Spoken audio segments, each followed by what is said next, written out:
Évangile de Jésus-Christ selon saint Luc.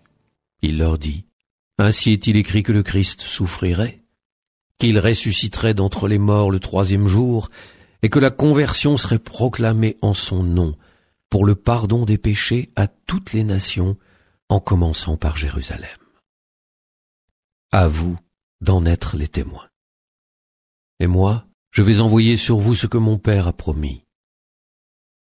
Quant à vous, demeurez dans la ville, jusqu'à ce que vous soyez revêtus d'une puissance venue d'en haut.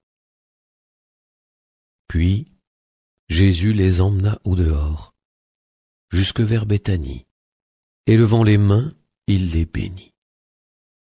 Or, tandis qu'il les bénissait, il se sépara d'eux, et il était emporté au ciel. Ils se prosternèrent devant lui, puis ils retournèrent à Jérusalem en grande joie. Et ils étaient sans cesse dans le temple à bénir Dieu. En cette fête de l'Ascension, nous passons de Saint Jean à Saint Luc. Nous changeons d'évangéliste en cette année C, et quelle joie de voir les convergences et l'unité de toute l'Écriture. Cette semaine, nous avons entendu parler du départ du Christ. Nous y sommes. Cette semaine, nous avons entendu parler de la promesse de la venue de l'Esprit Saint. Elle est répétée. Je vais envoyer sur vous ce que mon Père a promis, désigné ici comme la force d'en haut.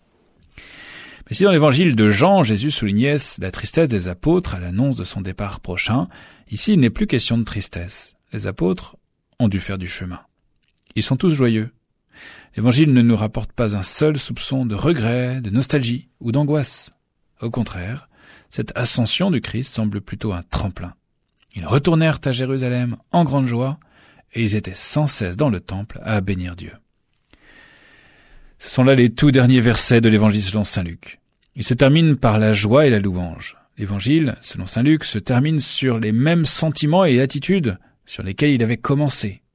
Si vous relisez le premier chapitre de saint Luc, vous verrez la joie et la louange, joie de Marie, qui après avoir reçu la visite de l'ange accourt chez Élisabeth, joie que le Baptiste transmet à sa mère par son tressaillement, joie même des bergers, auxquels les anges annoncent la nouvelle de la naissance du Sauveur, joie à la fin, joie au début. Louange aussi, louange du Magnificat de la Vierge Marie, louange de Zacharie qui a retrouvé la parole, louange des anges dans le ciel de Bethléem, louange de Siméon et d'Anne qui ont vu le Sauveur dans le temple. Ce temple dans lequel a commencé l'évangile, c'est dans ce temple qu'il se termine avec la louange des apôtres, une louange sans cesse. Joie et louange à l'incarnation, joie et louange à l'ascension. Ces deux mystères qui encadrent le récit de la vie de Jésus se reflètent comme dans un miroir. Au début de l'évangile selon saint Luc, Dieu entre dans l'humanité, il l'épouse en quelque sorte. À la fin, l'humanité entre dans la divinité en Jésus-Christ, vrai Dieu et vrai homme. Il y a de l'humanité en Dieu, pouvons-nous dire, en cette fête de l'Ascension. Dans le credo, nous achevons notre profession de foi par l'article sans doute le plus difficile à saisir. Je crois en la résurrection de la chair. Avec la fête de l'Ascension, nous voyons que le Christ emporte notre humanité jusqu'au sein du Père, jusqu'au cœur de la Trinité. Il n'y a plus de séparation du divin et de l'humain, du sacré et du profane. Tout est assumé en Jésus-Christ. Cette fête est la fête de notre espérance. Si le Christ nous a précédés, corps, âme et divinité, il nous a ouvert le chemin. Il n'a pas dédaigné de se faire homme, car il ambitionnait de nous élever en Dieu.